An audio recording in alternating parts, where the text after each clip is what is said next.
দর্শক, আমরা অত্যন্ত দুঃখের সঙ্গে জানাচ্ছি বিএনপি চেয়ারপারসন ও সাবেক প্রধানমন্ত্রী বেগম খালেদা জিয়া আর নেই।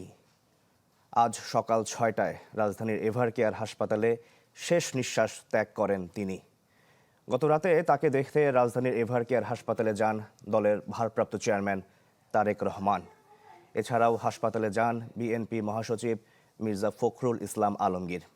এর আগে হাসপাতালে গিয়েছিলেন খালেদা জিয়ার জ্যেষ্ঠ পুত্রবধূ ডাক্তার জুবাইদা রহমান, বড় বোন সেলিনা ইসলাম, ছোট ভাই শামীম ইস্কান্দার, তারেক রহমানের মেয়ে জাইমা রহমান ও আরাফাত রহমান কোকোর মেয়ে জাহিয়া রহমান।